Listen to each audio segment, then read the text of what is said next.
All right, it's 6. It's go time. So we will call to order, and we will start with roll call. Trustee Wood, Here. Trustee Tarpley. Here. Trustee Brady. Here. Trustee Terrell. Here. Trustee Griffin. Present. Student Trustee Reyes. Here. Superintendent President Dr. Walden. Here. All right, Pledge of Allegiance. How about we have Robert Sewell over there lead us in the pledge tonight?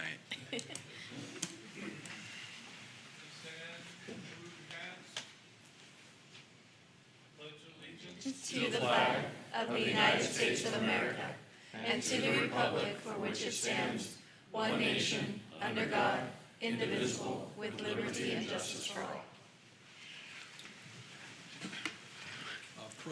Thank you, Robert. President Wood, if you would, I'd like to invite Pastor Richardson up here to lead us in our invocation. Yes, that was the next thing I was going to do. I always forget if it's before or after the pledge. Good evening, everyone. Good Let's evening. bow our heads and pray. Heavenly Father, in Jesus' name, we want to thank you, first of all, for this day that you blessed us with. We thank and praise you for this opportunity to be here on this evening. As we gather together, Lord, we thank and praise you, Lord, that you are concerned about not only our welfare physically and mentally and spiritually, but even educational wise. We ask that you give the board members wisdom and insight as they make decisions, Lord. We thank you for bringing things to their mind that they need to recall, Lord. We thank and praise you for an orderly session on today. Everything that would cause havoc, Lord, we come against it in the name of Jesus. Bring a spirit of peace and understanding, Lord. We thank and praise you also, Lord, that you bless this school, Lord, the college, Lord, to have all the resources that it needs. Come against those forces, Lord, that try to hold back funds, Lord, to hold back things that would be benefit to the people, Lord, and the students and the faculty and the trustees, Lord. We just ask that you just bless in a tremendous way. We thank and praise you also, Lord, for the people that are here, Lord.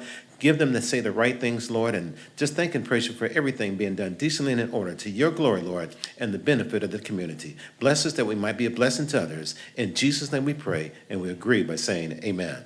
Amen. And thanks again for reminding us. Thank you. All right, items deleted or corrected from the agenda. Yes, we have consent agenda item 8.56, year of the survey, alluding to the survey that was conducted by the student ASB regarding the health fee. The year needs to be I think there's a misprint on this. The survey was conducted in 2024, not 2025. And then we're pulling item 6.3, Superintendent President's Report, Farrelly, colleague SAS, optimization, Mary Gallagher and Eric Freeman. Pulling that, and also pulling item 12.7, Administrative Services Action Agenda Agreement, Farrelly. That's all. All right. Section number 2, special resolutions, and I'll let Trustee Brady take it away, Joe. You got to vote on them.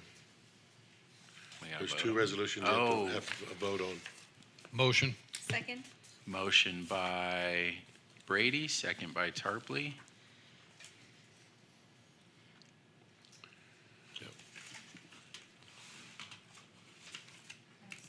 Are you sending them over? For a vote? I don't have a vote. Okay, then you have to take a verbal. Wait, the student trustee. Ooh. I wasn't there yet. Yeah. By that, I mean I was totally going to forget, but I'll shield it with I wasn't there yet. Student Trustee Advisory. Yes. And all in favor? Aye. Aye. Unanimous? And with that, Joe. Thank you, President Wood. Before I read this, I have 2 resolutions, and one is for a great, both of them are for great trustees. One of them passed away. But I want to tell a little story. I think through all of our lives, there are monumental moments or places that you've gone or conversations that you've had that you'll never forget. Back when I had the privilege of having lunch with my friend, Dr. Ted Baca, I was a new trustee here at the college. It was very shortly after I became a trustee. And our friend Andy Harmio, a mutual friend, suggested we just go have lunch. So we went out to Barstow. We went to the Idle Spurs. That was a place to have lunch.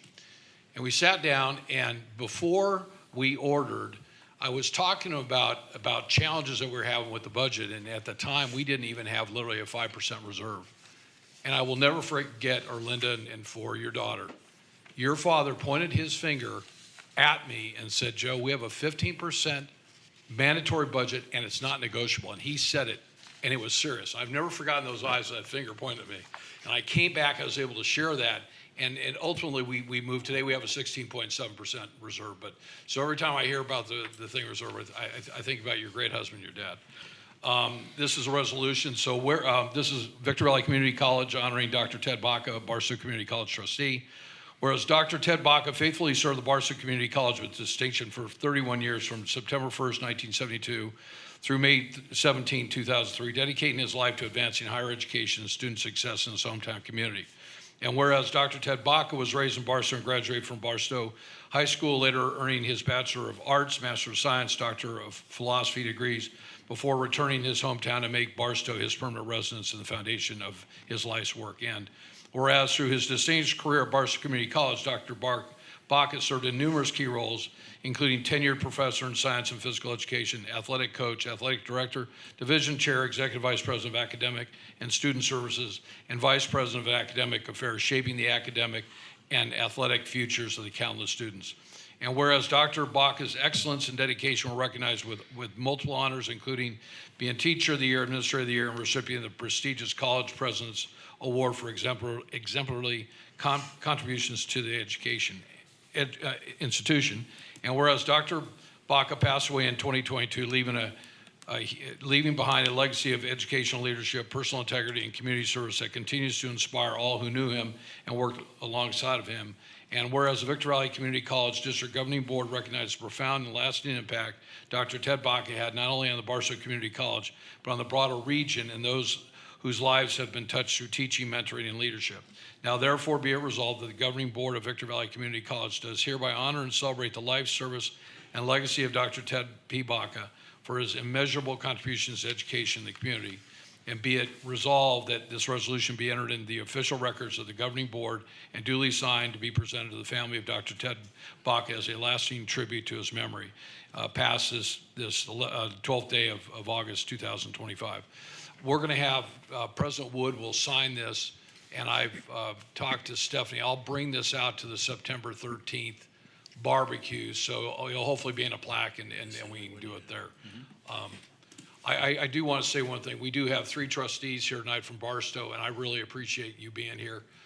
It was also Ted Baca that helped formulate this joint meeting that we've had between the schools since we came up with this accidental idea, which we thought was going to be a wine tasting event in Hellendale. That's what we thought it was going to be, but it was Dr. Ted Baca that really helped. So I'd just like to say thanks. Do you want to come up and say something?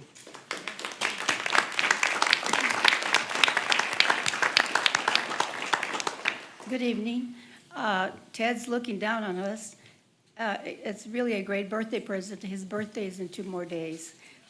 So I got to tell you, he spent a lot of time working on education. In fact, both of us did. We were both educators, but he loved it. It was like his favorite thing to do.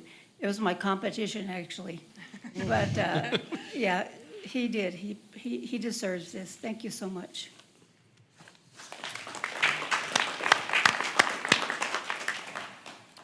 I appreciate those fabulous words that you read about my father.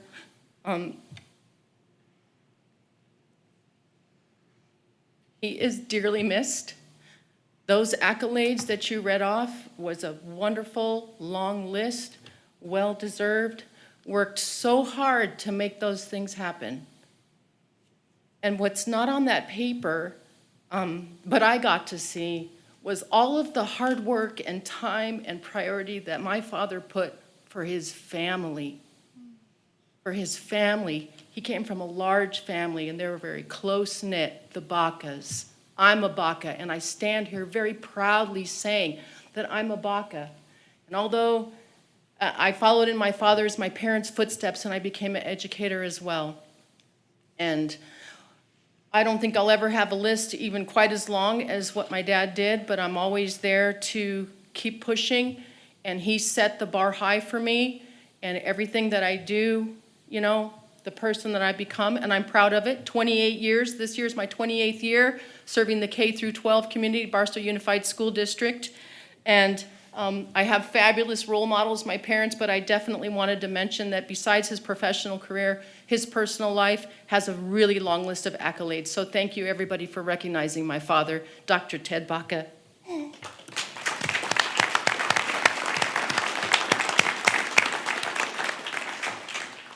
Next resolution is for a gentleman who, unfortunately, because of health, couldn't be here tonight. So, Mrs. Sandy Bach, I please extend from our board to Fred our gratitude for what he's done. I'd like to read this in his behalf.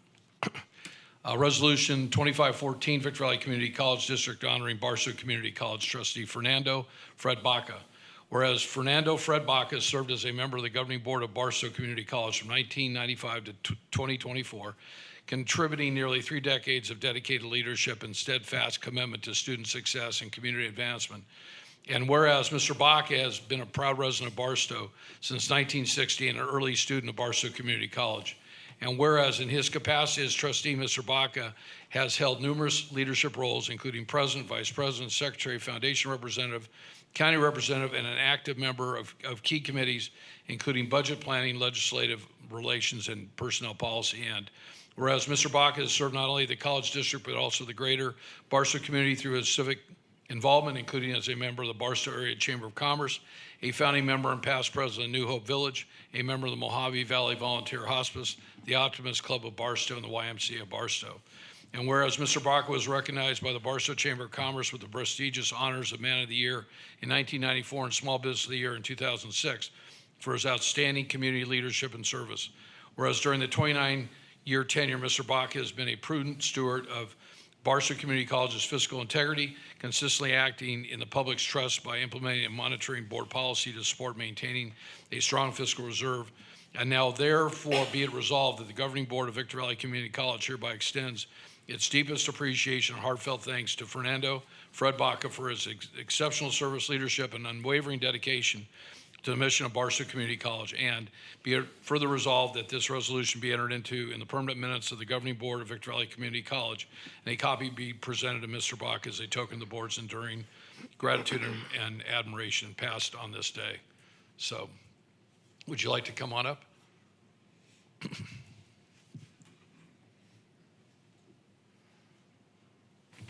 Hello, I'm Sandy Baca.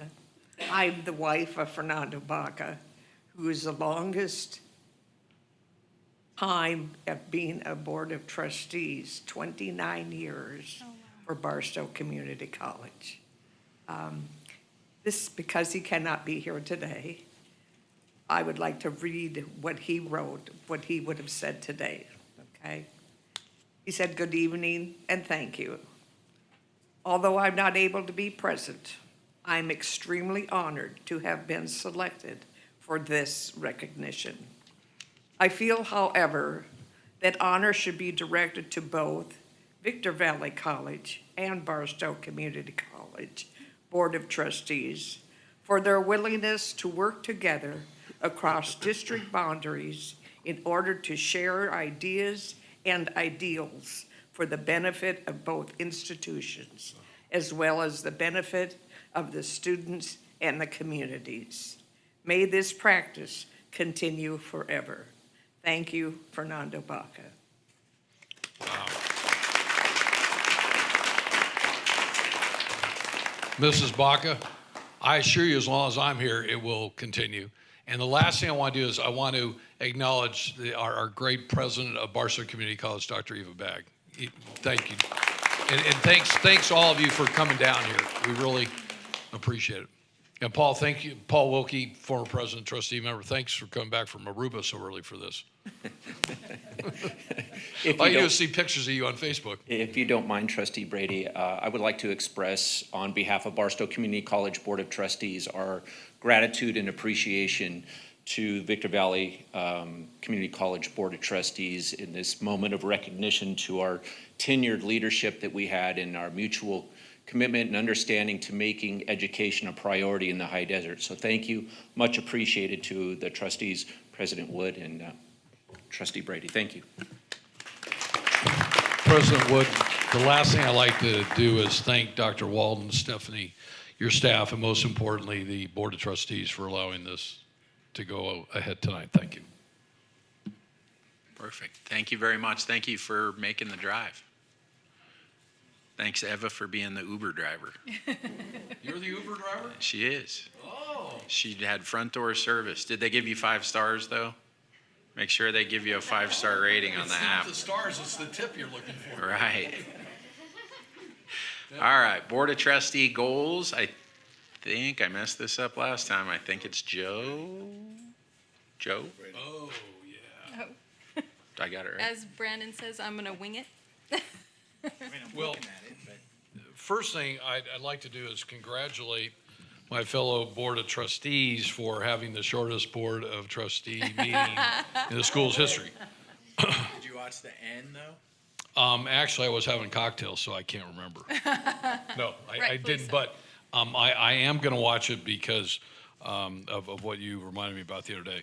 So recently, Dr. Mackenzie Tarango, Dr. Todd Scott, Charlotte Allen, myself, and actually Dr. Dan was a part of it, got together, reviewed the last 12 lunches that we've done in industry deals that we've shared in the past, and we're now looking forward to the future. And I think we've gotten in step about how to do these. I think when we first started to do them, I think we were trying to do them a little bit quicker. We were trying to cram, like one a month. And quite candidly, my staff was having a hard time because they're actually in the real estate business. But so with Dr. McKenzie's help and Todd, welcome back, Todd. We sat down and actually had a nice lunch, and we talked about some of the industries. One is court reporters, and I've talked to President Wood about this. We're really going to need your help, and I'm suggesting. I think we're all suggesting maybe we do it over in your courthouse if we can, and get as many people as needed, because we really know that's a big one. Agriculture, we're going to work through probably Earl Graham, who's a very well-known farmer out in Apple Valley. We're going to look at wastewater. We'll look at City of Adelanto, Victor Valley wastewater, and then to see senior communities. We're going to look at we've got out of, I believe, 575,000 people out here. We believe there's about 125,000 that are in the senior community, and I think a lot of them are looking for education and want to know something about the college. And then the last one, which unfortunately I see a lot of, and more and more, I'm sure every time you go to some shopping center up here, it's private security. So we're going to look at how we reach out to private security and make that a great program. So one, I've got kind of an easy job as a trustee when you're working with Dr. Mackenzie and Dr. Todd and Dr. Dan. It makes it fun. So I just want to say thanks. And we've already got dates picked. We have 2 dates before the end of the year. Yeah, so we're really, we've gotten to know how to do this, and we're working well. So again, thanks, guys. And that's all I have to say. All right. Happy to help with the court meeting. All right, individual Board of Trustees reports. Haley, you want to go first? Sure. Hello, everyone. I do want to recognize someone that was in the audience tonight, however she just left. Valerie Pamphile, she's the student trustee for Barstow Community College District. This is her 2nd term as student trustee, so we're serving together. And she's also the regional affairs director for Region 9 for the Student Senate of California Community Colleges. Cool. So she's doing big things. I also attended the Rockin' Our Disabilities Gala, and I saw Trustee Tarpley there, and it was actually a really fun night and very interesting. And that will conclude that report. Jen? Oh, ladies first. So attended the ASB retreat in Big Bear since the last time I saw you. I'll take my old lady glasses off.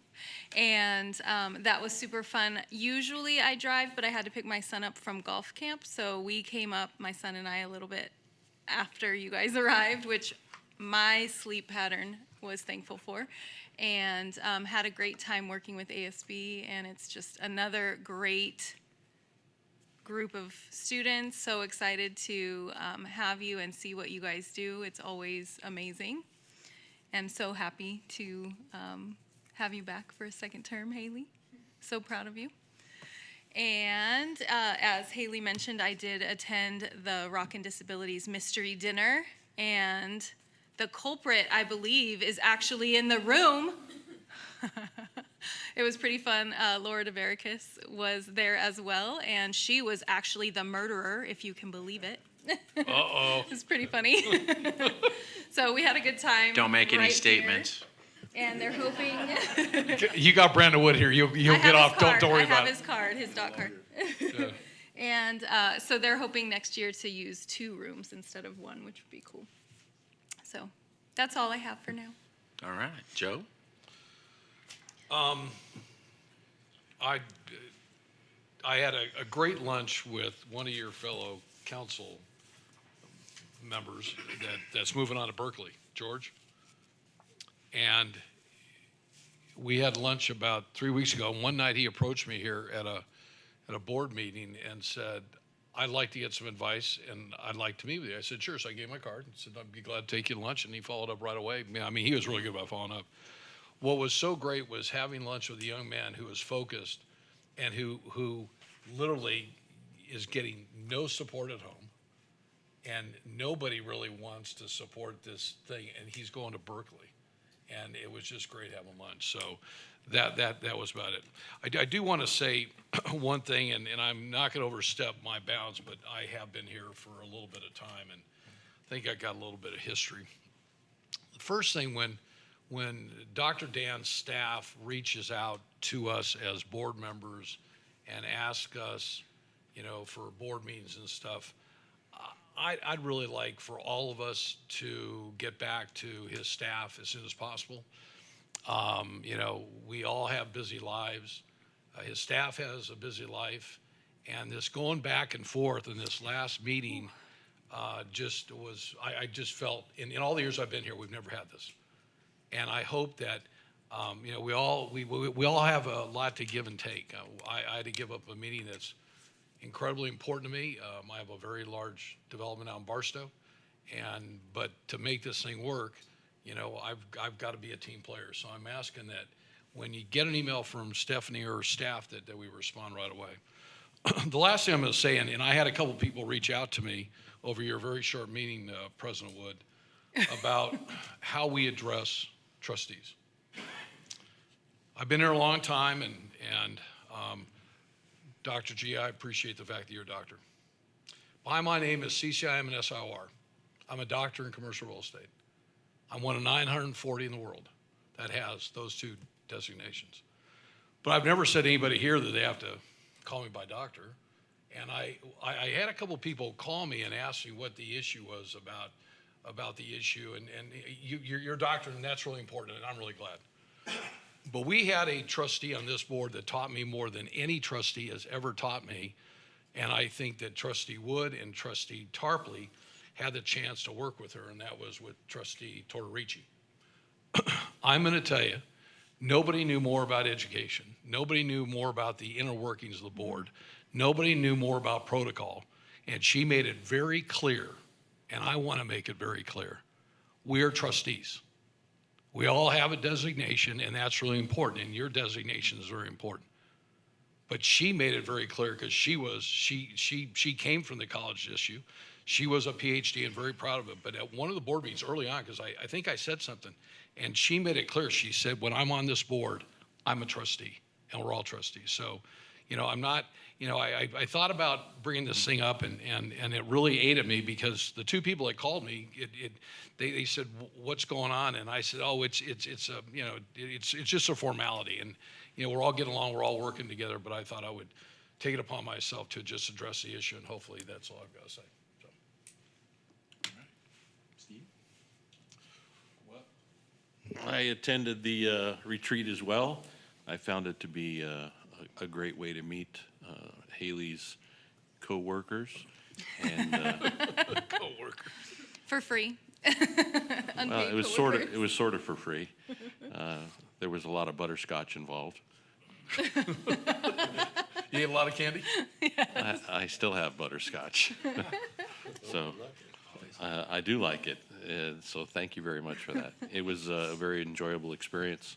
Got to spend some time with the trustees as well, get to know them. So thank you very much for that opportunity. And hopefully I can continue to provide a great service here. Dr. Griffin. So I also attended the ASB meeting over the summer. It was my first time in Big Bear, so that was very nice, very memorable for me. Got an opportunity to interact with ASB students and learn about some of their aspirations. And we just really had a good time. I especially appreciated the effort that Mr. Sewell put into creating some of the activities that we got to do. Didn't get to stay the whole time, but we still had a good time nonetheless, and I'm looking forward to doing the same thing next year. I don't have much else to report. I look forward to a very action and activities-packed school year, but I do want to address the title. A lot of people don't know it, but I was raised in the South by my grandparents. My grandparents were very hardworking people who survived a very bad era in American history where they were denied the basic dignity of being called by their names, oftentimes being called boy by people who were sometimes their junior and less experienced.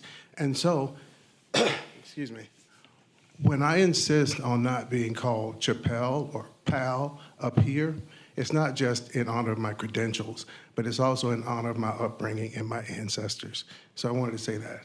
Thank you. And I appreciate hearing that.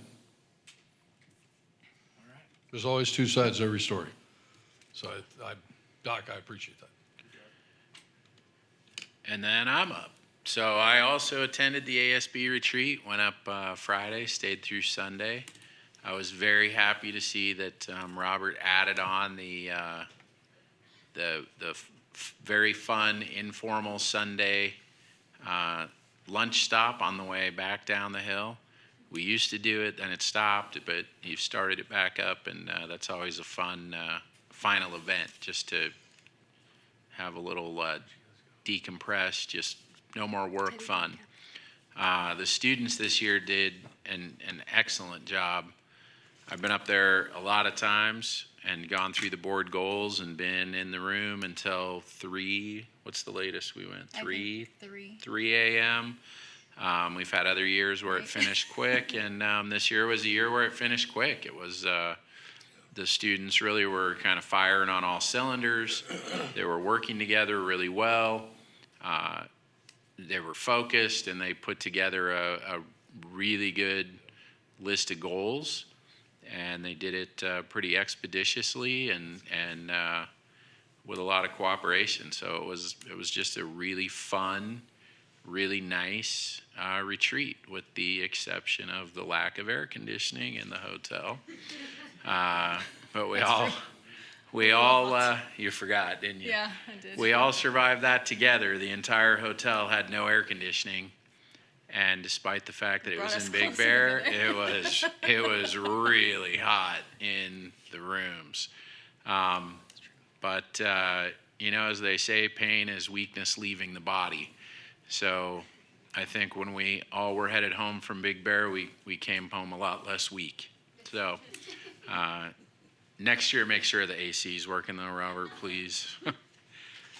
And with that, we will move on to public comment related to non-agendized items. So we do have one. I see one here from Pamela Glendenning. Good to have you back. Let me read the admonishment. I think you already know it.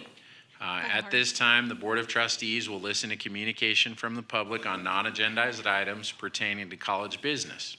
Each speaker is limited to one presentation per meeting on non-agendized matters. Public comments are limited to 3 minutes per individual and a total of 15 minutes per topic. Speakers will be timed electronically, and all speakers will be called to approach the microphone at the appropriate time to speak. Only those who have been recognized by the board president will be permitted to speak.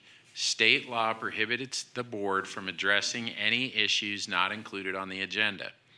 So I want to take a second, and I think, Pamela, you probably know this really well from how long you've been around and what you've been involved with. But I always feel horrible when we have speakers come for non-agendized items and they say things. And I know, at least for me, I want to say something back. I want to say, oh, that's so serious, or oh my gosh, we're going to fix that right away, or whatever, right? I always want to say something back, but I think you know this. State law prohibits it. It would be a violation of the Brown Act for any member of our board to say anything back to somebody at non-agendized public comment, which always makes me feel horrible. I'm sure it makes you guys feel horrible to listen to somebody who comes with a real issue or a real question and then have to just look at them and go, thank you. Like we don't care at all, but you know, because you know us, we do care. So with that said, take it away, Pamela. All right. Welcome back, by the way. It's good to see you. Thank you, guys. Well, good evening, President Dr. Walden, Board of Trustees, Student Trustee Reyes. For those that don't know me, my name is Pamela Glendenning. I am a proud graduate of the respiratory therapy program here on campus.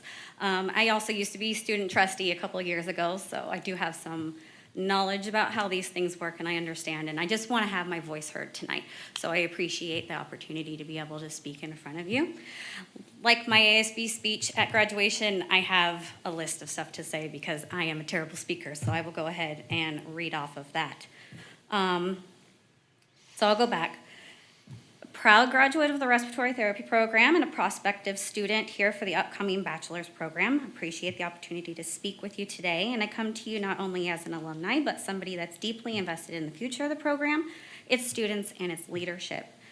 Most notably, I would like to express my concern over the recent resignation of both the program director and clinical director of the respiratory therapy program, particularly under the circumstances that to many suggest internal conflict rather than professional transition. I'd like to stress that these weren't just faculty. Dr. Marin served this institution with distinction for over 23 years. Her leadership was instrumental in shaping not only the technical rigor of the program, but also the professional standards and integrity that drew many of us, like myself, to pursue careers in respiratory therapy. I'm what you would call a legacy student.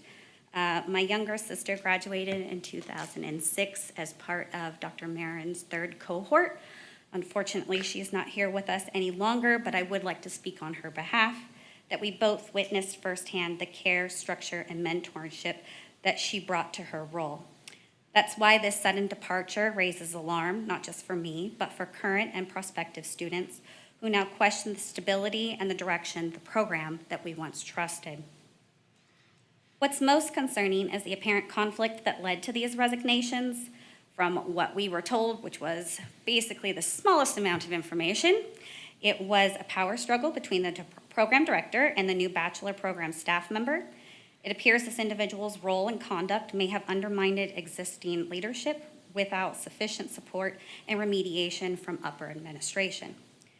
To outside observers like myself, the conflict suggests a breakdown in communication and disrespect for long-serving faculty, which ultimately makes me question the program's newfound leadership and whether I should join the bachelor's program. I respectfully urge the board to look into this matter, investigate the circumstances that led to the departure of these experienced professionals, consider whether the current leadership structure and hiring process reflects the values and standards this institution stands for, and because without accountability, the reputation of the program is at risk. I'd like to thank you for your time and your dedication to the integrity of this college. I hope you'll consider this more than just a staffing issue. It's a moment to safeguard the legacy and excellence and faculty like Dr. Marin had worked so hard to build. Also, as a side note, we were told to look forward to this bachelor's program. I myself continued my education here, just recently submitted for graduation for the summer with my public health transferable degree so that I had all the prereqs ready to go.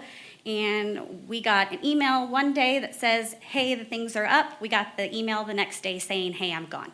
So I know that I'm not a current person of the program, but I think that you guys owe it to your prospective students to also shine a little bit of light about what's happening here.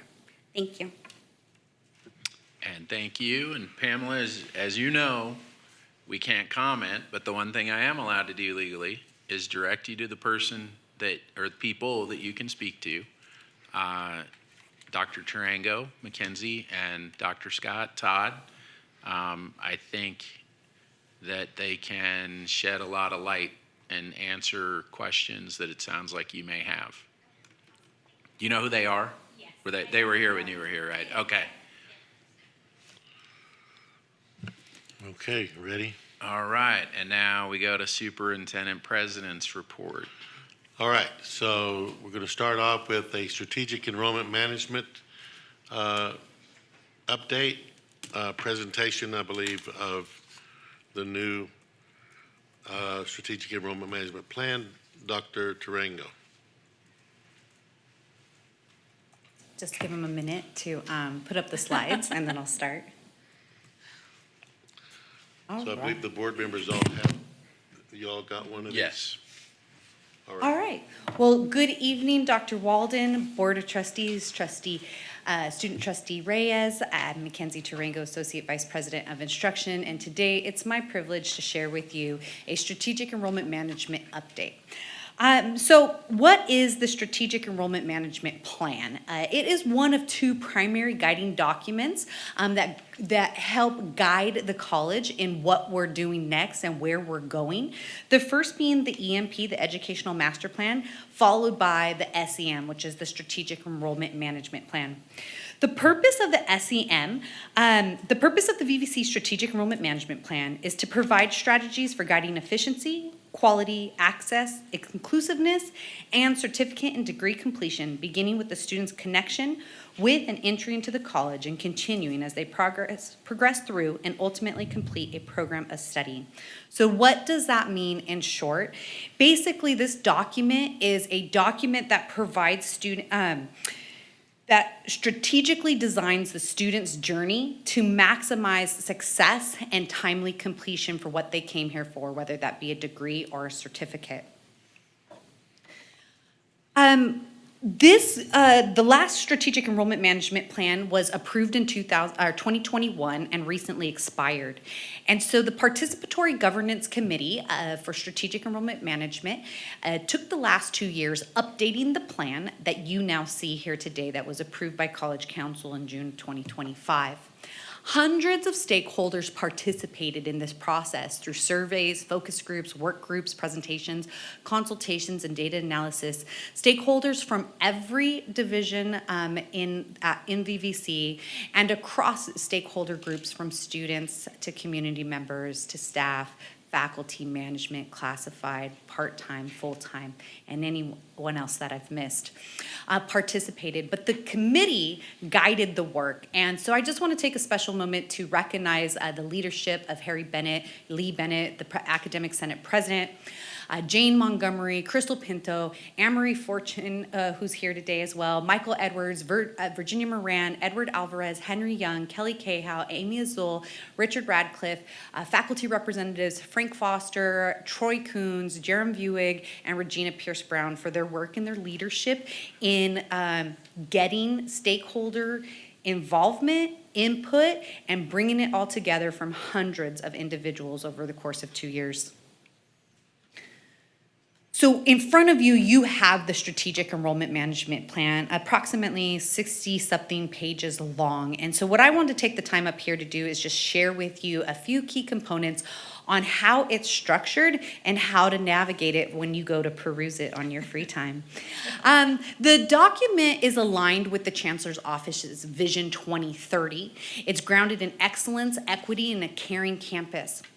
But the nuts and bolts of it is divided into 4 stages. It utilizes the Lost Momentum Framework, which was designed and sent out to colleges from the California Community Colleges Foundation on the best way to engage in strategic enrollment management. And in a nutshell, what it does is it says, hey, you have to look at a student's journey from 4 distinct areas. First, the connection. And that's where the student doesn't even know VVC exists yet. And we're waving our flag out there. Hey, we're VVC. This is what we have to offer, and this is what it could do to your life. Making that connection with them.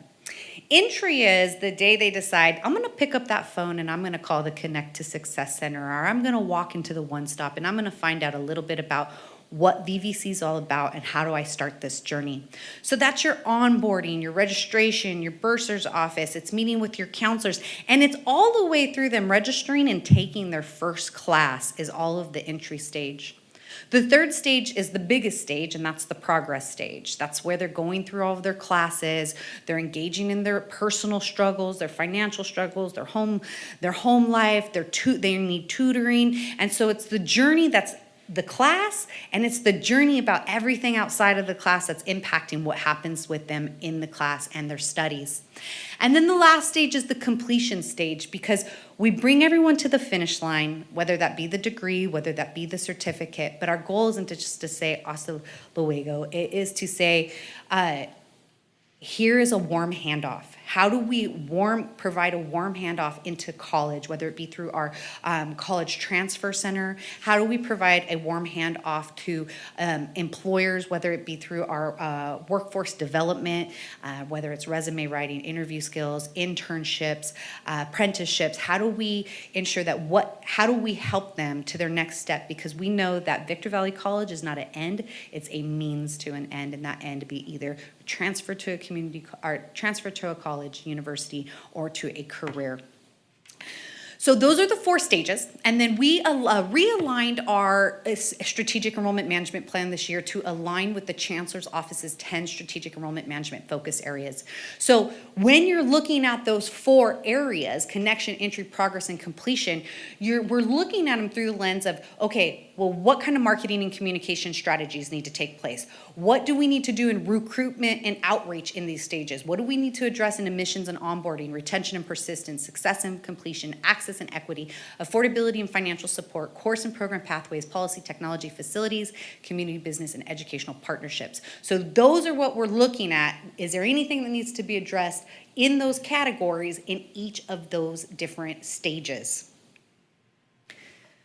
So the meats and potatoes, if you will, of the document are these 4 chapters. So you have a chapter on connection, a chapter on entry, a chapter on progress, and a chapter on completion.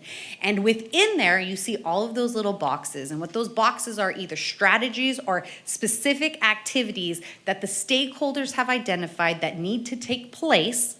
Some of them are one and done. Some of them have never been done before. Some of them are ongoing and things that we want to continue, or ongoing things that we want to start trying to do. But it's a guiding document to all of the departments across the college on what you should be doing to specifically support the student's journey in each and every one of these stages. You'll see to the right of it, it says district goals. And so every strategy connects back to that educational master plan. So I told you that there's 2 guiding documents, and one of them's and the first and most important is the educational master plan. So you'll see that each of these strategies or activities align specifically with one of the district goals that are in the educational master plan. Well, that plan's also coming up to expire soon as well. And so when it does, and if we have new district goals, then the strategic enrollment management plan will also be updated to address it. It is a living document. We did not put a deadline on it. Generally speaking, these are approved for 3 to 4 years at a time. And we didn't put a deadline on it because we know that as soon as the educational master plan is updated, it's our call to action to come and make sure that we realign this document with that educational master plan. So I do hope you get a peek in there. There are pretty pictures as well, in case you like those. And if you have any questions, please reach out. I really appreciate your last statement there, Mackenzie, because There's pictures? no, about the fluidity of this plan and the need to constantly. It's a living document. Dwight Eisenhower said about the strategies in the World War II. He said, plans are useless. Planning is essential. And so instead of just delivering us a plan tonight, you told us how the planning will continue to go forward. And I think that makes it a living thing. So it's not just sitting on a shelf collecting dust from all this tremendous amount of work. So I don't know if any of the board has comment but I just wanted to mention that because I think it's an important thing for us to remember. Dr. Gallagher and I, we've traveled all over this state and been involved in a lot of things with different colleges and consulting and things and sitting on accreditation committees and stuff. But we see colleges all the time with plans, but there's no planning going on. There's no implementation. There's no revising and really making it a living document so that it works and really improves the institution. So thank you for that whole concept and putting that out there so beautifully.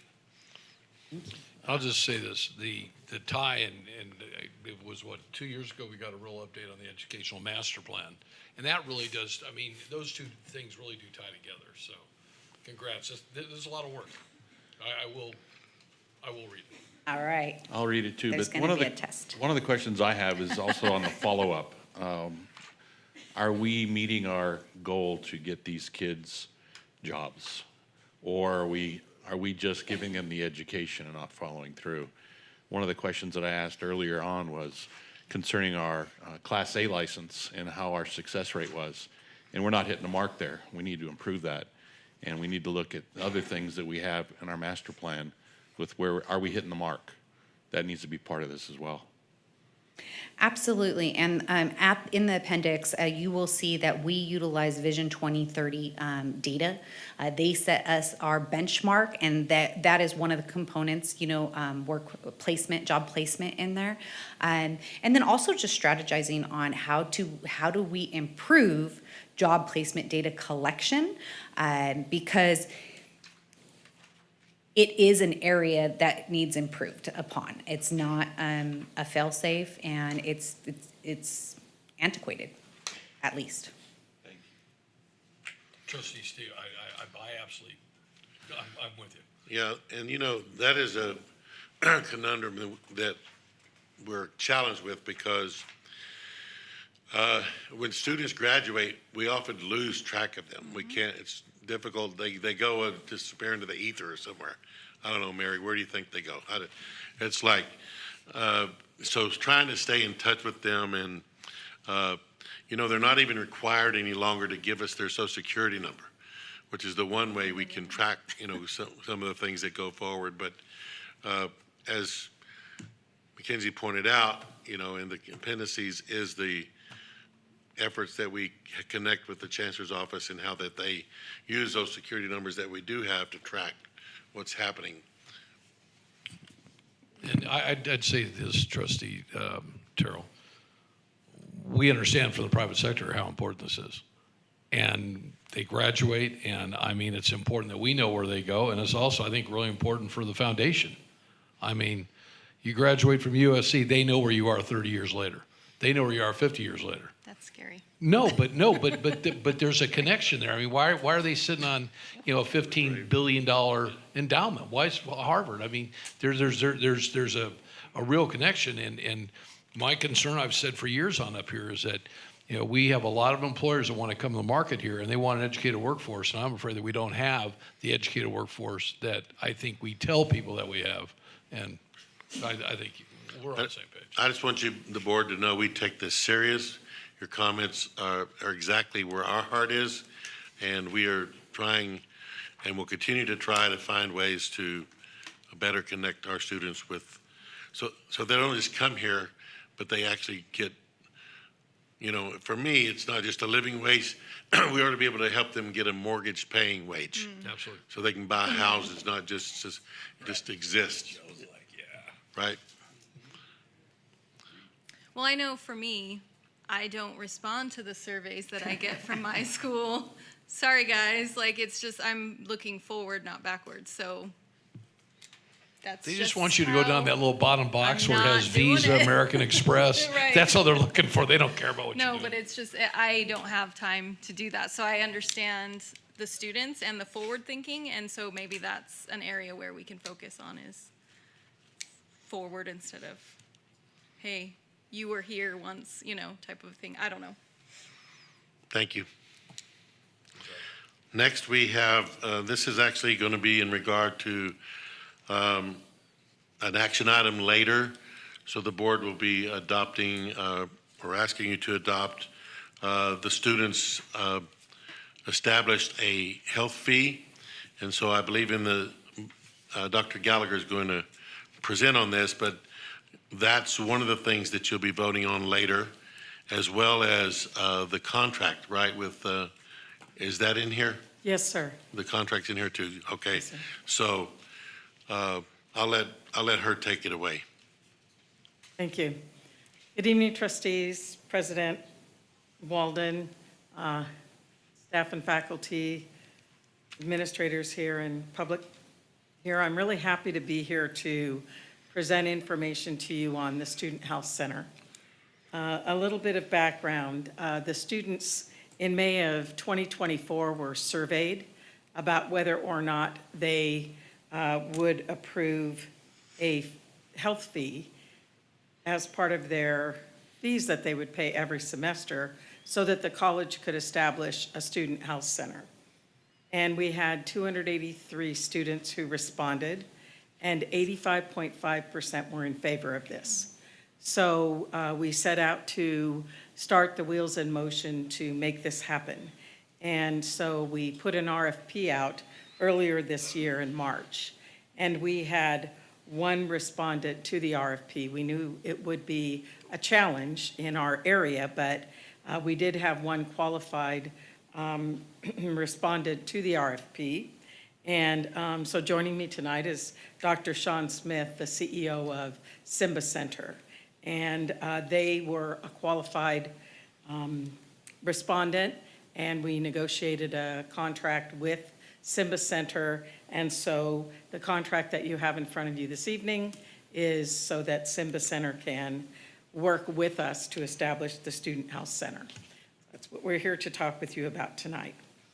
The purpose of the Student Health Center is really basically to do preventative health services for the students and to take care of basic health needs of students on campus. It's not a full health clinic, and Dr. Smith will tell you more about what will be done at the Student Health Center, but it really is also a holistic approach.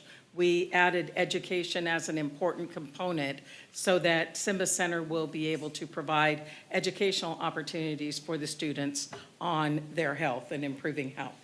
And then they'll also have a referral service for the students so that if they need more care, they would be referred out to a clinic that the students can go to. I'm going to turn it over to Dr. Smith.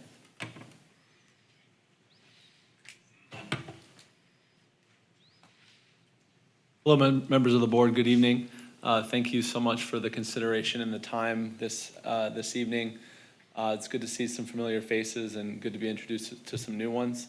Our organization, just for a brief introduction, is a high desert-based nonprofit organization based out of Victorville. We currently are partnered with the college to provide mental health services on the campus, as well as part of the HHIP program to ensure that students get housing who are being provided with education here on the campus. So we responded to the RFP, as Dr. Gallagher mentioned, and are looking forward to the opportunity to provide services. So our organization is a California Department of Public Health licensed community clinic. And so under the guise of that umbrella, we'll be able to provide the services you see here on the screen. We'll have basic medical care provided for the students that includes first aid, wound care, and treatment for other minor illnesses. We'll also have preventative care, so we'll be able to do STD testing, education, nutrition counseling, and then addiction support. We do have substance use disorder counselors as a part of our organization that we could refer the students to if needed. We'll also ensure that they're navigating any benefits that they can be enrolled in, so whether that's CalFresh or Medi-Cal, ensuring that any entitlements that they are able to get, we can enroll them in. And then, as Dr. Gallagher mentioned, we'll be able to connect them with any providers in the community, whether that be our organization, whether that be their existing primary care provider under IEHP or other health plans. and then also guide them through the specialist referral process if they do need a specialist. And then under the direction of the college, should the college want additional services like immunizations, we could host vaccine clinics for flu every year if the college were so to decide.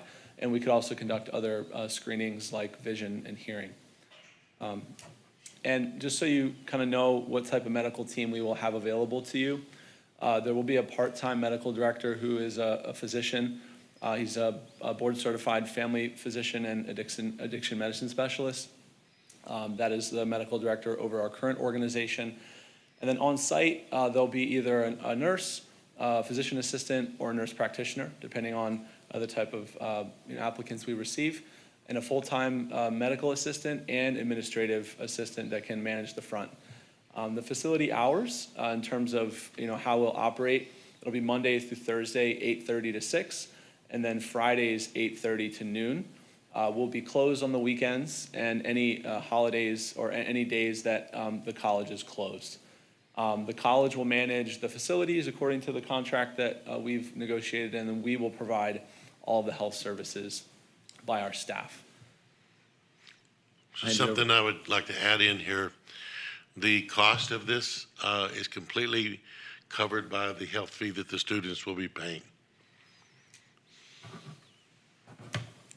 So this does not add any burden to the college budget. How much is that fee? The fee is $24 for fall and spring, and $17 for winter and summer. Each. Each student pays the fee. For 24 for fall, 24 for spring, 17 For winter and 17 17 for summer, correct. But yeah, the contract is a $600,000 contract, correct? Correct.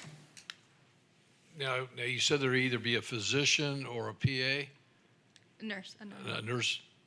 Yeah, there'll either be so there's a medical director, physician who will oversee the program, but on site physically will be either an RN, a physician assistant, or a nurse practitioner. What are the clinic hours? Was that on there? Did I Yes. miss it? Is it cheaper to have? Third bullet. I mean, the nurse practitioners, the nurse is gonna be more expensive, isn't it? Is there an incentive? I'm trying to figure out that our students have the highest level of person there versus the lowest, which is cheaper for you. Yeah, that's the goal. The goal would be to have a nurse practitioner or a physician assistant. That would allow us to provide the more high-quality care. That's our goal for this contract. However, we all know that RNs run the clinics. Yeah, and so those providers are difficult to find, so we put that in the contract to ensure that services could be continuous regardless of provider status. Is there, do we have any data as far as like crises at night, things that happen to our students that come here at night? Just because it closes at 6. And I know I am not one of these people, but students stay up very late. Yeah. So we'll publish the hours to the students of when the Student Health Center is open. I do have experience at 3 prior community colleges, 2 of which I established the health centers at. And we ran the health center until 6 in the evening, and it was adequate for student needs, because often students are in classes by that time, so that you can accommodate the evening students, but you don't have to go as late in the evening because they're in class. If we do find that there's a need to shift hours, we have a very good partnership with Simba Center, and we're confident that we can negotiate changes if need be. So, out of pure curiosity, and I probably should know this already, before we open the health center, what are we doing now if there's like an accident and a student needs something? We just call 911, or Yeah. do we have Yes. staff? Yeah, okay. Yes. Interesting. Mhm. I know There- this has been an ASB goal for a very There- long time, so it's really nice to see it come to fruition. It actually started my first year Uh-huh. when I was student services senator. Yes. And I was always in former Vice President Art Lopez's office with Dean Alvarez, and we'd have all our students with Jennifer Weiss as the president. We were like, we need this. Chanting. But it has been on the ASB goals list prior to that, because I know stories from former student alumni Kim Aguilar, who also wanted to push this forward, and so we just keep pushing it year after year. Yes, and it's happening. So we expect to do a soft launch of the Student Health Center in October and a full launch with a grand opening of it in the spring. So we are in the process right now of doing some things to the interior of the health center so that we can create the right environment that we want for the students. And so we're upgrading some of the inside facility. We'll have 2 treatment rooms and a couple of other triage rooms. And our lactation room will also be in the center. And so we have designed everything so that it's going to be efficient and effective, we think, for the students. So I'm really looking forward to this work and this project because it will be great for the students. Absolutely. The furniture, the $80,000 expense, is that our expense or is that Simba's expense? Well, I'm sorry. Ours, right? For the It facility. is our expense because we intentionally wanted to make sure that we paid for the furniture and the equipment. Because if something happened and we were with someone other than Simba, we didn't want to lose the furniture and equipment and be down for a while. So when we were negotiating, Simba provides all the supplies, but we wanted to provide the equipment and the furniture. We did, however, ask Simba to procure that for us because they have the connections for it. They know exactly what they need, and they can get what they need and get it installed the way it needs to be done. So that we did add that to the contract. And hopefully at a better price than we can. I expect that. They do this, so. So as I remember, this is a 1-year contract, and when do we review it? It's a 3-year contract with an automatic 1 year for 2 years renewal, so up to 5 years. How do we review it? I mean, how's it reviewed? Oh, there are there are quarterly reports that Simba will provide to us, and there are annual reviews that we will be doing. The Student Health Center will become part of our program review. Executive Director Amber Allen will be providing the direction and the oversight for the Student Health Center on a day-to-day operational basis. Simba Center is the one who's running it, but she is providing oversight for the college. And we have metrics included in the contract that we want to make sure that are met by Simba. What EMR system are we planning on using? We use a system called Lightning Step. Okay. Yeah. And Is it tied in with any other medical clinics for like history throughout patient, so that patient history? No, the medical records that we would have would only be for the students here on campus. The medical records across other clinics that they would have wouldn't be able to communicate with them. Okay. That'd be great, but we don't do that in the US healthcare system. Integrate like that. Can I get some clarification on what the immunization process is again? Yes. Oh, would you like to describe? Sure. Sure. What we built into the contract was that if we wanted additional special clinics or special services from Simba, that they would be able to provide that to us, such as immunizations, flu shots, for example, and specialty clinics, health screenings, vision screenings, hearing screenings, things of that nature.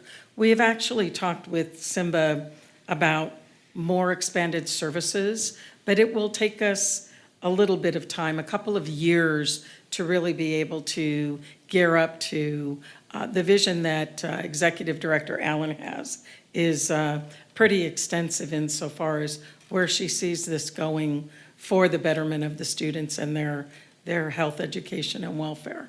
So, but we're just getting this started. So in this initial contract, it allows us the opportunity to have additional clinics if we have the resources and we are able to do that.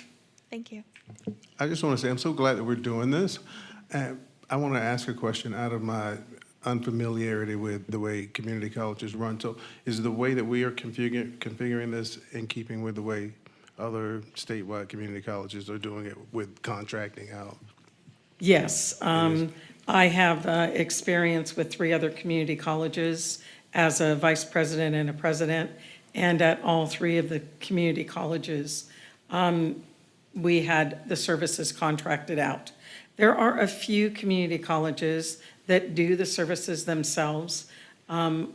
I did not feel that we were quite in a position at this point to do that. That's something the district may want to do in the future, actually run it themselves, but we believe that we had already done some work with a healthcare provider. It happened to be Simba Center. So we had already had a relationship doing that. So we believed that we would be well-equipped to bring a partner in to do this, and that they would be able to deliver probably sooner and better than we would be able to do if we tried to do it ourselves. So glad we're doing it. Thank you. How often, I mean, this is a really important item that's been discussed for a long time. How often will this board get an update on what's going on? Dr. Walden, do you see it quarterly? Well, we could provide the board however frequency that it would want.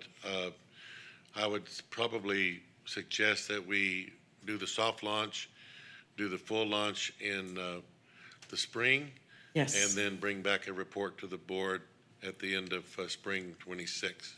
Yes. That we could give them an update of the data, like how many Yes. students they're seeing, and for Yes. general reasons, you wouldn't get into their private health stuff, but just kind of what business is going on, because really until we open it up, we don't know what we're going to get or how many we're going to get. So we'll grow it as big as it needs to be.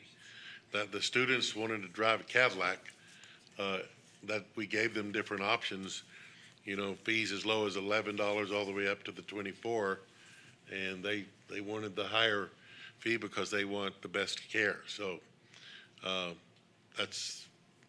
we're following their wishes. No, and I want to be sure they get the best care. $600,000 to $600,000. I want to be sure that it's accounted for and that it's used well. Definitely. And this is something I'm going to watch. Well, So that will be part of the, even though it's not going into the current budget, as far as pulling money out of it, it will go into the budget and will be audited and reported on like all of our other finances, right, Eric? Yes, part of the audit process. Yeah, so it's going to be monitored in the same way all of our other finances are. We're here for one reason only. And Yes. that's student success. Absolutely. I'm glad we're doing this. Thank you. Thank you. Thank you. All right. I don't see, is Kirsten here? She is. She is. She's hiding. Oh, man, I need glasses. I am so sorry. I've been looking right at you. Good evening, everyone. I have a I hate presentation. to tell you, Doc, with glasses, I still can't see. Can I make a request before you guys leave? Well, Mary's not leaving. Mary looks like she's leaving. She's escorting him out. Can we entertain a motion to jump ahead in the agenda to 15.2? Is everybody okay with that? So there's 2 items. Everybody except for Kirsten. 15.2, what's the other? We're item? making Kirsten stay till the bitter end anyway, but clearly the doc didn't want to stay to the bitter end. I thought it was 15.2. It is. All right, you need to approve I believe you need to approve the fee First, right? first, Which and that was- is, Oh, That's on the consent agenda. that's on consent. that's on consent agenda, so Is anybody looking to pull 8.5? It was 8.56. 5.6, yes. 5.6. Is anybody looking to pull 8.56? Nope. No. Okay, so is there a consensus to skip ahead to 15.2? Are we Sure. doing it backwards if we do that? Does it matter? We're just skipping ahead. Okay. All right. So in I which make a case, motion? Second. There we go. Motion by Tarpley, second by Brady. Student advisory vote? Yes. Did anybody ask Stephanie if we could do this? Did you get there, Stephanie? Motion by Tarpley and then Brady? Yep. Yes. And student advisory vote was yes. There it is, popping up, okay.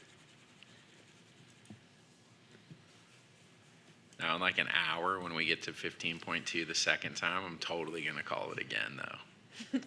Somebody will remind you. You're right. I wrote it down. Jen's going to kick me under the table like she always You'll does. have to announce the results because they have the screen covered. Oh, Huh? approved. Five? There we go. 5-0 approved. There we go. Thank you. All right. Thank you very much.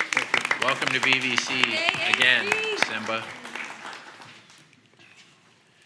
All right, thank you very much. Thank you, Kirsten, for letting us cut ahead. Of course, of course. Well, good evening, everyone. I'd like to give you our foundation updates. Waiting for my screen to pop up here. You see it there? Okay, and if you go to the next screen. Really pleased to announce that we are receiving the funds again from Finish Line in the amount of $150,000. Yes, so we get to spend $120,000 of that on scholarships and $30,000 for emergency funding. And the $120,000, their criteria are to get them to the finish line. They're looking for students who have at least half the amount of units they need to get a certificate or to transfer. And that makes them eligible for $1,000 scholarships each. That's the increment that the donor wants it paid out at. And they're also interested in touring our campus. We had a tour set up with Karen Pritzker, who is the wife of Don Pritzker. And the foundation is named in his brother's memory, Jay Pritzker. So kind of a long explanation for that. But she was very interested in seeing our campus and is particularly interested in STEM and also first responders. So we could not take her out for the tour, but we did take the Community College Foundation rep out for the tour. But next time that Karen Pritzker is in town, we'll hopefully be able to set up a tour and then some introductions. I think that would be fantastic. Would you like a tour of a cement plant? Possibly. All right. Yeah, we'd love that. Why is their name familiar? I know a guy. The Pritzker? Yeah. Jay and Don Pritzker were the founders of the Hyatt hotels. And they owned the Hyatt chain back in the 90s, I want to say, 80s, 90s, something like that. Well, that might be why it sounds familiar. Okay. Can I have the next slide, please? Okay, so I'm so excited to announce we have our guest keynote speaker locked in for HDES. And his name is Alex Weber. Our event is on October 24th, right here at the Event Center. And I have a little clip that I'd like to share with you that's on the next slide. Can I have the next slide, please? Okay, so I'm so excited to announce we have our guest keynote speaker locked in for HDES. And his name is Alex Weber. Our event is on October 24th, right here at the Event Center. And I have a little clip that I'd like to share with you that's on the next slide. Can I have the next slide, please? Okay, so I'm so excited to announce we have our guest keynote speaker locked in for HDES. And his name is Alex Weber.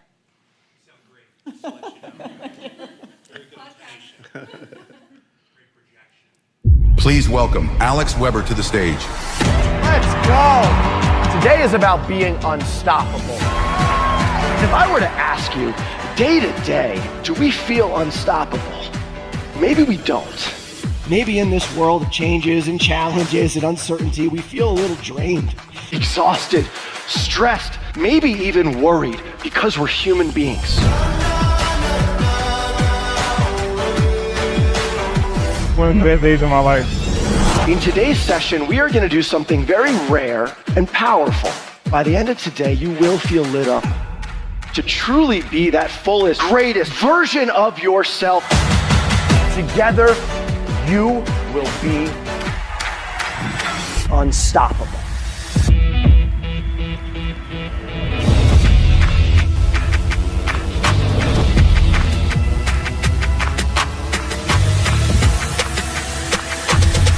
Alex Weber here.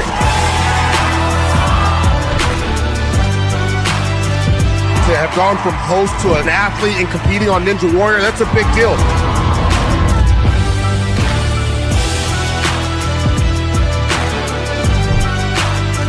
So inspired. Thank you so much.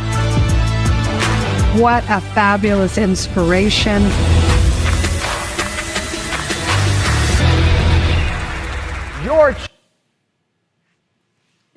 So we're super excited. I hope you will all be there on October 24th.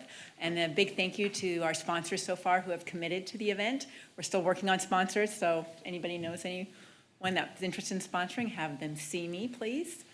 And that is it for my update. Thank you. Thank you. Thank you very much. I don't know if you're aware, but the New Orleans.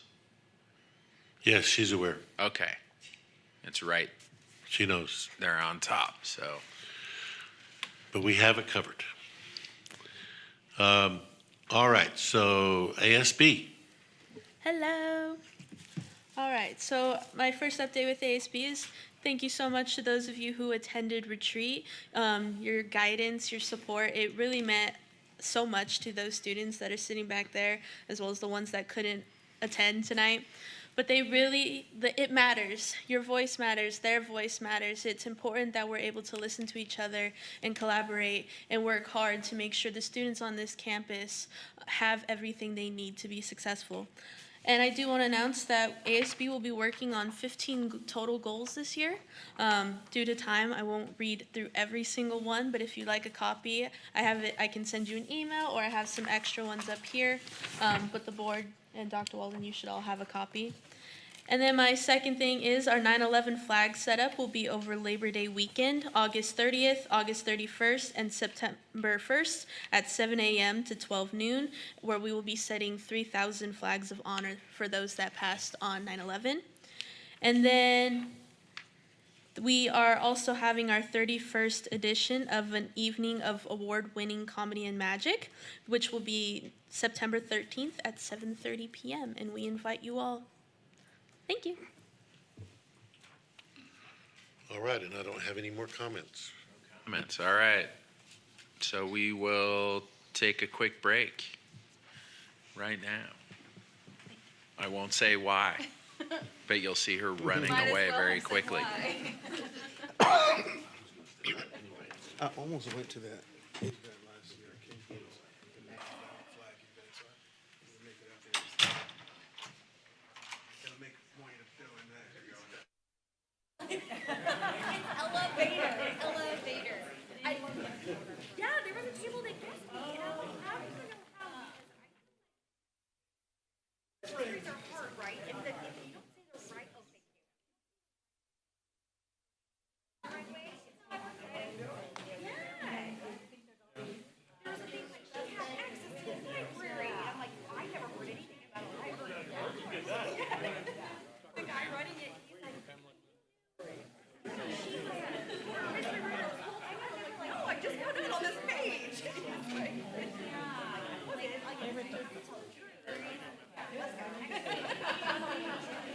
It was so fun because I felt scared. You know, you don't need more time.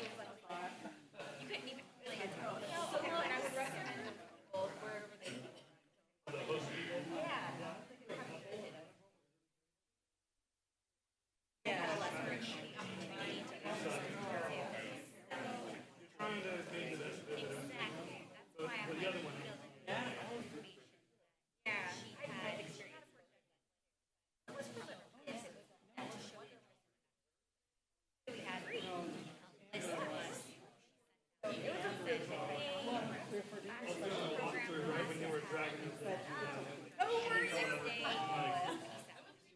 So there's my hat that they gave me. They gave me some. Okay. Because this guy, he's the butler, he's the leader, or this butler, and I think he picked me because I was like asking a bunch of questions already. Students sent out an email. You need somebody who's from there. Yeah, have basis. Yeah. Exactly. So there's my hat, glasses in my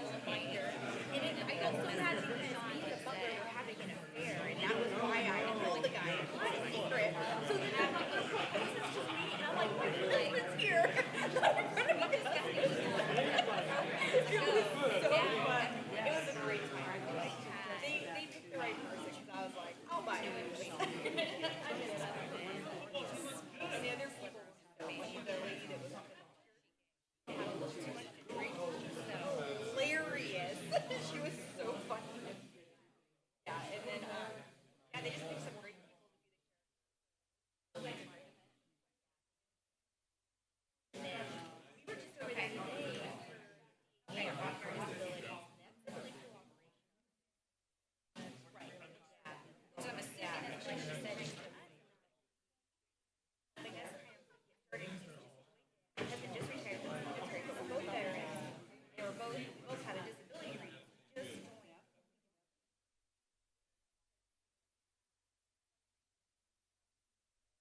Figure some stuff out. Make some money. Yeah, much appreciated.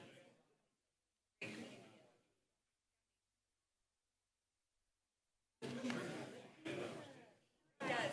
It really does. I feel like I haven't talked to you in like 3 days. I know. Don't say that. Every time you say that, something happens. I would have joined it if I had the little clearly.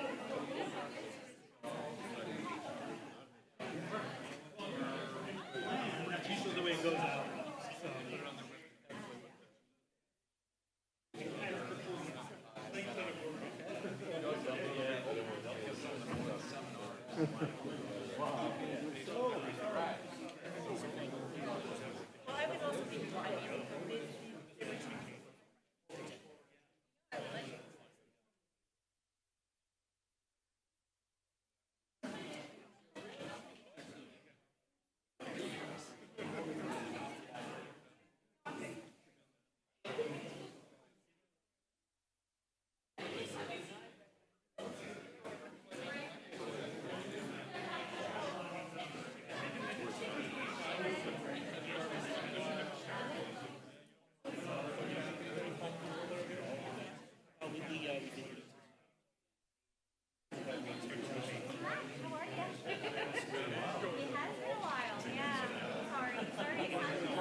Probably does.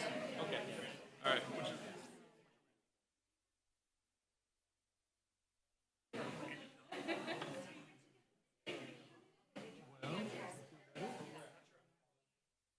I can get through another couple of items. Oh, she's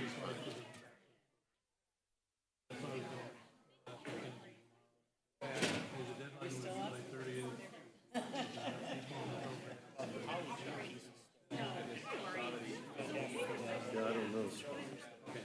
The plan right now is to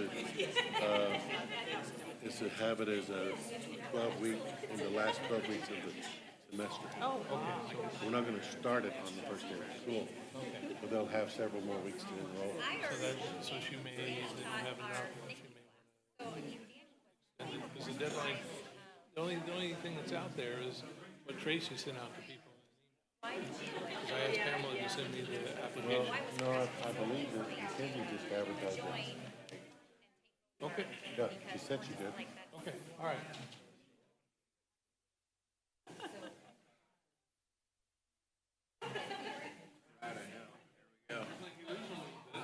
I don't know. Maybe. I haven't seen Tyler lately, so that's why.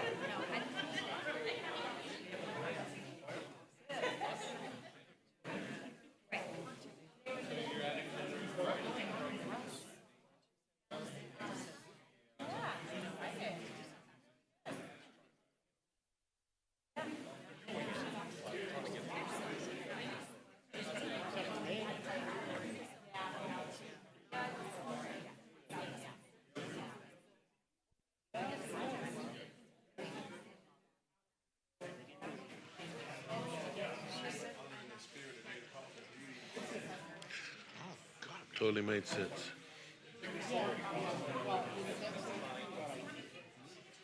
Sunday after church.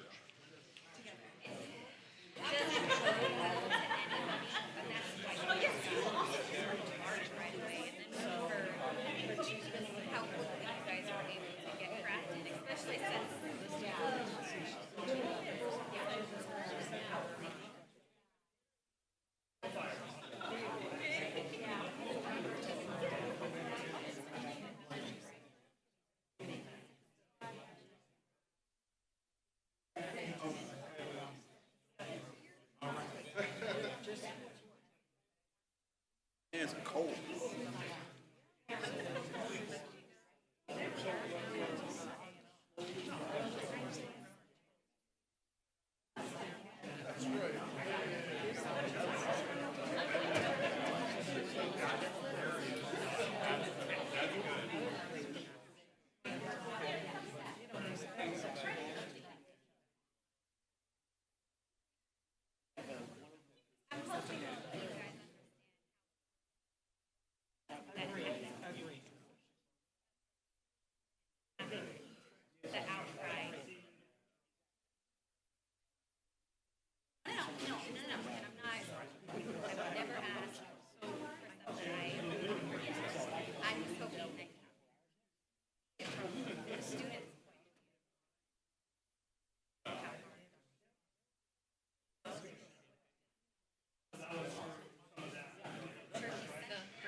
Sorry, guys.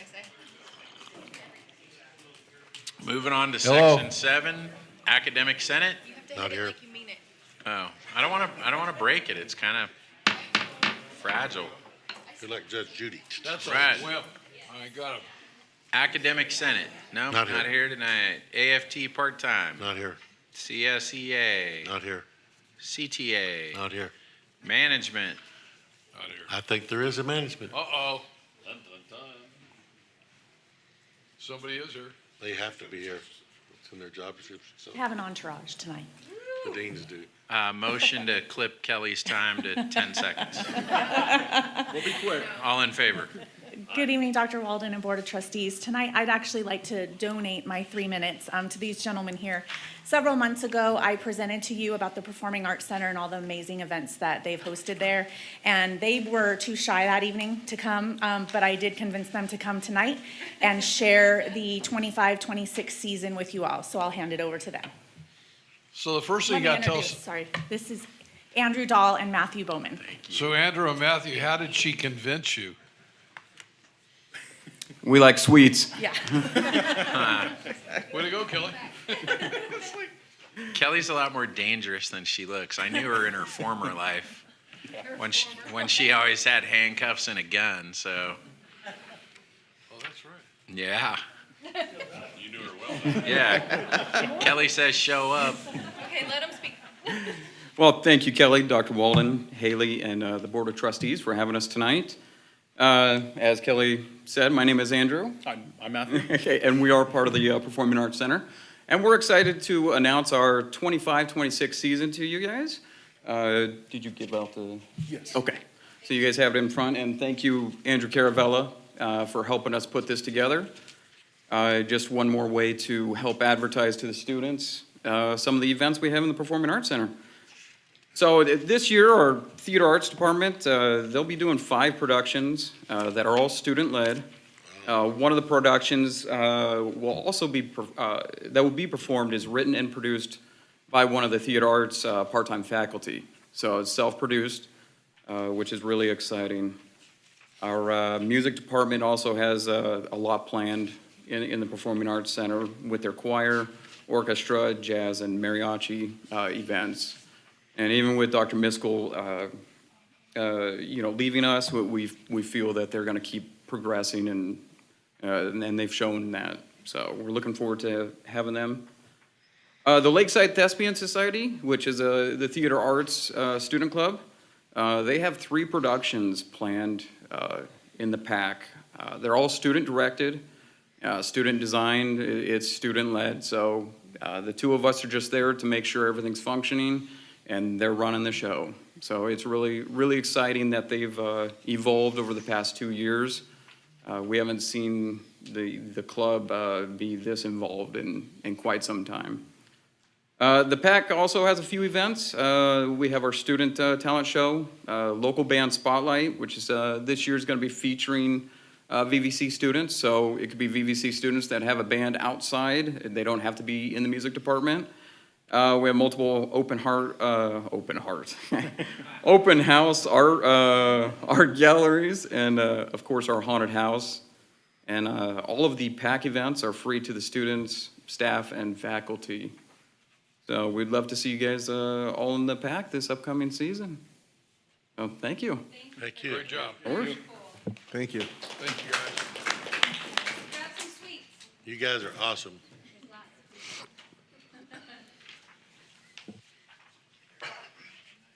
Consent agenda. Consent agenda, do we have? Motion. Second. Motion by Brady, second by Tarpley. And student advisory? Yes.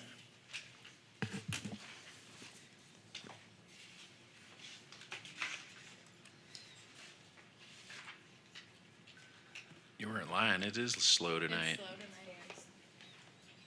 They warned us. And I'm so sorry. Yep, we'd have been done by 7:20 if you weren't here. I know. He means that with love. I know you. Okay. Did it come up? There it is. All right, so moving on to number 10. Nothing was pulled. Moving on to 12. Were there public comments? Oh, no public comments on agendized items, okay. And things were pulled. 12.7. Right, Nothing was pulled. Nothing was pulled from the consent agenda. consent. All right, 12.1. Motion. Second. Motion by Brady, second by Tarpley. Student advisory? Yes.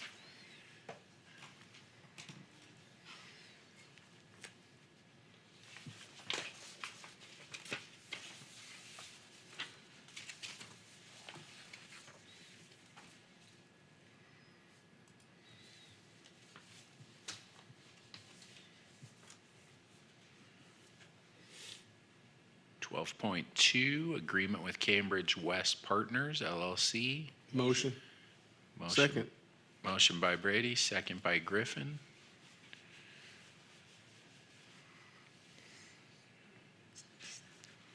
Student advisory says yes. Huh? Oh, student advisory. Haley. Yes. See, Jen teasing me made me forget. We didn't skip Let's anything. do He skipped Haley. Trustee Reyes. Student advisory. Right.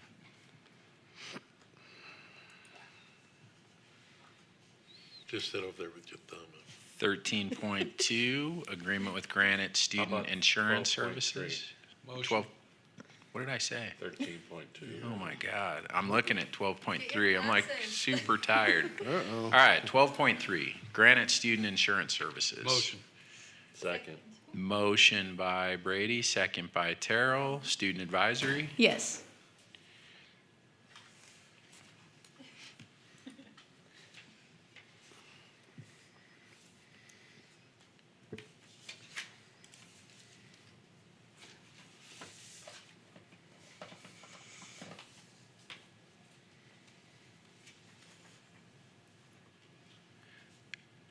Twelve point four, GDW Government Cloud Foundation licenses. Motion. Second. Motion by Tarpley, second by Brady, student advisory. Yes.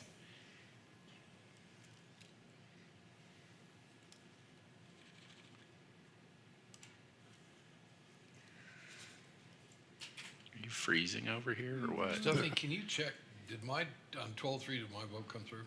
It did. It did. It did? Saw it pop up. Yeah. Yeah, it's super slow. No, I think I was slow. Bless you. 12.5, agreement with Computerland Silicon Valley for Adobe Enterprise. Motion. Second. Motion by Tarpley, second by Brady, student advisory. Yes. Need that Adobe. Adobe's not cheap. No, it's not.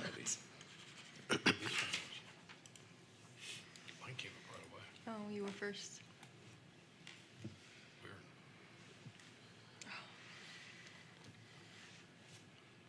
You want my jacket? You sure?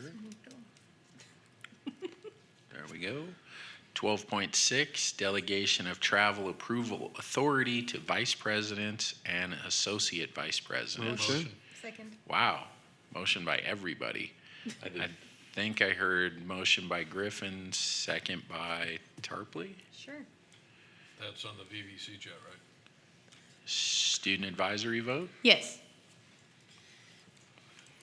So while you're voting, this gives them authority to approve in-district travel, because I approve all out-of-district travel. But this delegates where I don't have to sign 1 million pieces of paper a year. You already do. 1,000,001. $500,000 anyway. 12.7, agreement with Farelli. That was pulled. That pulled it. Oh, that's the pulled one. Jen even reminded me before we got to it. 13.1, do we want to do the academic equivalencies all as one? Yeah. I'd make a motion to do 13.1, 13.2, 13.3, 13.4, and 13.5 as one motion. I second. So we have a motion by Brady and a second by Tarpley for 1 through 5, student advisory. Yes. And I believe these are all for ethnic studies. Yay. Sure. Okay. Well, we have to actually take a vote. All in favor? Aye. Aye. There we go. Now you can mark it unanimous. So we'll give her a minute to catch up. So you want us to hold up? Yes. Okay, We try to save time. hold up. No, it's still faster. She's good. She got this. Or she just has to click unanimous. Yep. On each one.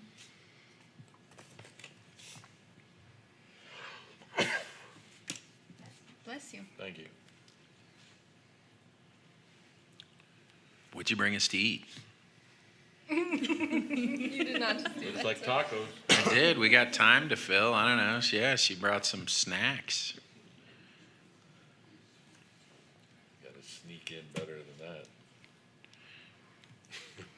She's so red now. Taking care I of know, two. right?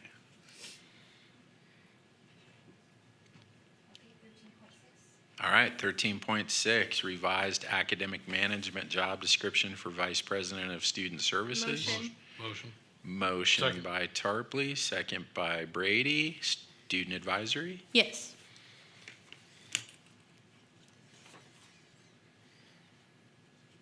It's so slow. It is slow. Do, do, do, do, do, do.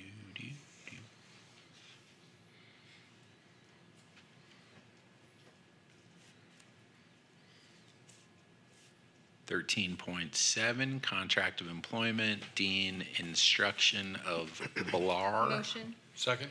Motion by Tarpley, second by Brady. Student advisory? Yes.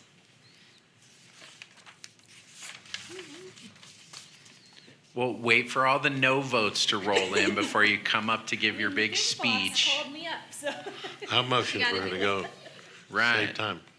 Hold on, let the 9 no votes show up there. Oh, looky here what's coming in. It appeared out of nowhere. We have our own balloons. That's cool. Dr. Benlia Carpenter, Woo! congratulations.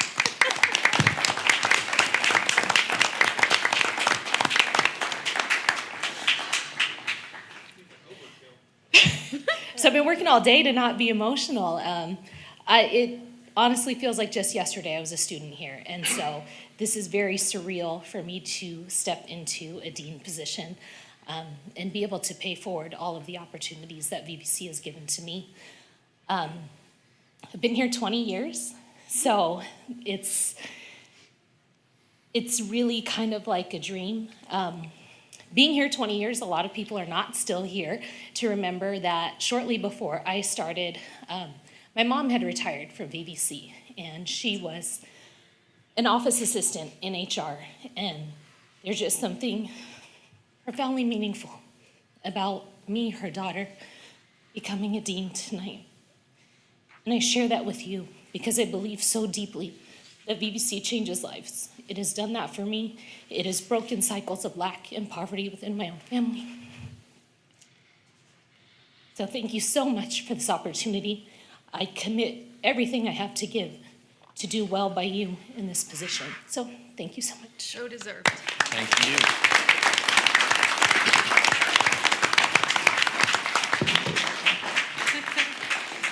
Good luck getting all those in your car. That'll be your first task as a manager, to manage all those balloons into your car. 13.8, academic administrator contracts. Motion. Second. Motion by Brady, second by Tarpley. Student advisory. Yes.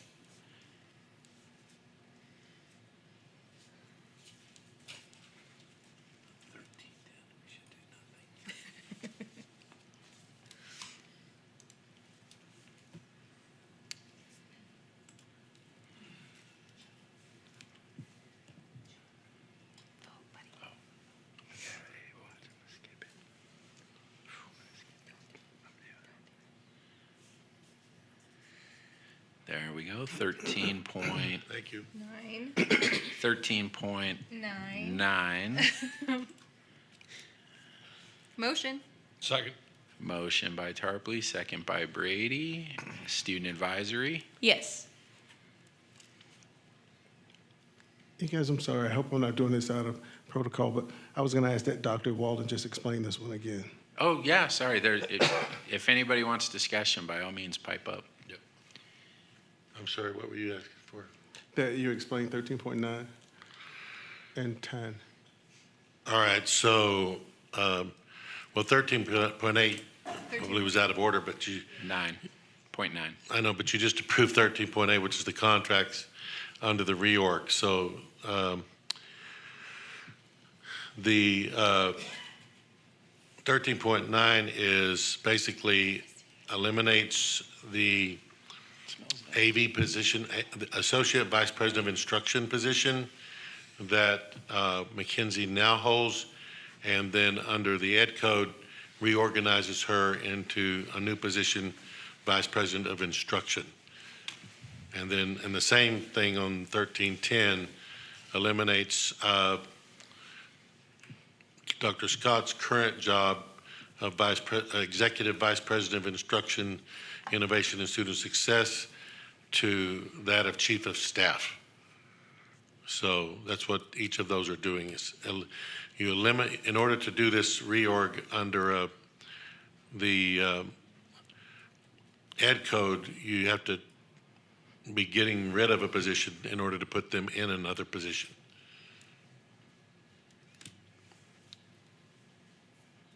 So that's what that is. Same answer for both. That answer? Yeah. So, well, let me just ask another question. So does that mean, that means that everything will be pretty much the way it still is, right? With everybody being physically present on campus, right? No, the Chief of Staff would only be on campus when necessary, but would be working full-time, mostly remote. Okay. The Vice President of Instruction, that's a very operational kind of position and would not allow for, along with HR, IT, Chief Business Officer, those require actually on-site, constant, every day. But Chief of Staff, not. That's not the same requirement. It's a different type of work. Okay. I'm going to be a little different. I'm going to dissent on that one, only because I just feel like my responsibility as a trustee is to make sure that the policies apply evenly. Like, I believe that key figures, if we are expecting the faculty and admin and classified staff to be physically present and engaged on campus, I think the vice president should be physically present on campus as well. So I'll dissent. It'll pass anyway, and he knows I love him, but that's just, I have to vote my conscience. Will be on site. It's the chief of staff that'll be. Chief of staff, okay. I just believe everybody should be physically on campus. So I'll dissent, but it'll still pass.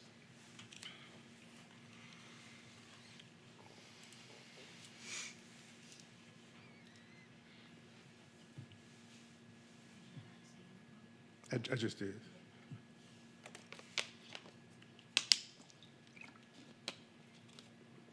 We can't see. Did it pop? Huh? No, did .9 It go didn't up? show up on our screen. There it is. Oh, there it is. That was weird. Now 1310. Yeah, that's confusing, yeah. All right, 1310, reorganization, position change, chief of Motion. staff to the Second. president I'm of proud to make superintendent. that motion. I know, anything to get What rid does of that Todd. No, I think Dr. Scott has done an absolutely incredible job here. And as far as I'm concerned, you could operate from Mars. So we have a motion, but I don't think we have a second. I seconded. You did, I sure okay. did. Motion by Brady, second by Tarpley. Any discussion on point 10? Student advisory vote. Yes.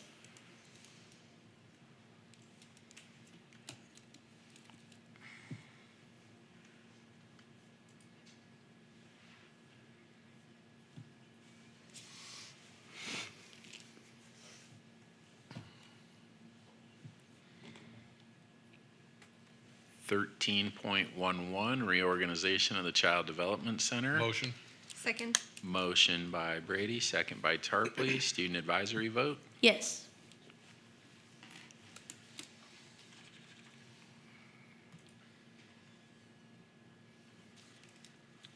Again, this eliminates a position and moves the person in the position over to another position. In order for us to meet compliance with Title 22, that we run the Child Development Center under that regulation. 14.1, workforce development, San Bernardino County Workforce Development Department. Motion. Second. Second. Motion by Tarpley, second by Griffin. Dr. Walden, can you just briefly explain? I used to sit on the Workforce Development Board, so I'm curious. I forgot how this. McKenzie, who's qualified to answer this? Todd or McKenzie? Trustee Terrell, you also sit on, don't you? Yeah, I know. I haven't. I heard you had a question. So No, I'm good. Oh. Just So this is income to the district, correct? Up to 600. Up to 600,000. This got added after I went on vacation, so I don't know the answer to this. Yeah, this provides funds to train the justice-involved individuals at the Victorville Federal Correctional Complex and Solar, OSHA. So it's providing them skills for when they leave the institution to be available for, the workforce. Is that the one out there in Apple Valley? No, It this is- is the federal prison in Adelanto by the airport. So this is Yeah. one we've had for years, right? Yeah. Okay, Yeah. so this is not new. All right, I am familiar then with this. Okay. And it's not just the Contracted. reentry, it's all workforce development, if I'm not mistaken, correct? Yeah, yes. Whatever they request and whatever we can provide to them. Well, I think 14.1 is specific to the federal correctional complex. Okay, and then the one next, oh, no, I think it's not. I think it is. It seems to be. I'm reading it. Okay. I know that we have contact there. We don't have that director here tonight, Executive Director Frank Gasanias, which I know you know real well. He runs this program, so. Student advisory? Yes. Any further discussion? I don't want to cut anybody off. All good? So what's the difference? Well, I'll let you get number 2 on that. 14.2, workforce development, Victor Elementary School District. Motion. Second. Motion by Brady, second by Tarpley. Student advisory. Yes. And is there any discussion or question on this item? This is also income to the district. And we're providing not-for-credit courses for ESL, Spanish, and GED prep. So this would not be the justice involved.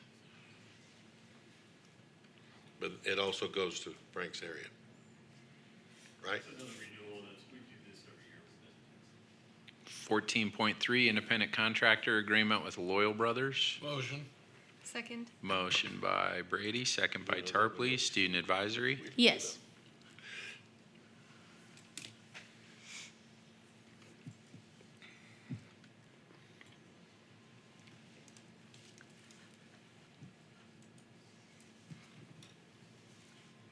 Fourteen point four, curriculum change. Motion. Second. Motion by Tarpley, second by Griffin.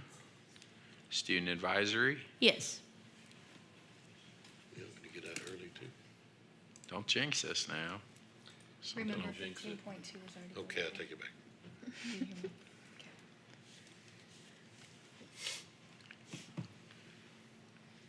Fifteen point one, independent contractor agreement with Rise Interpreting. Yes, motion. Second. Motion by Tarpley, second by Brady. Student advisory. Yes. 15.2 was approved. Jen reminded me 4 times that we already did 15.2. It's not enough. I totally would have read it again if you hadn't said it. Information discussion, 16.1, first read of board policy. Thank you for the email, Stephanie. Yep, we got the email. Any discussion on that? No. And then 16.2, emerita status for Terry Truelove. Motion. It's discussion. And, Very exciting. Second. I don't think you're voting on that No, one. these were are you? no, just it's just informational, but just want to say congratulations to Terry Truelove out there in TV land. Motion to adjourn? Second. To adjourn. Motion and You don't need a second. vote. Don't need a vote.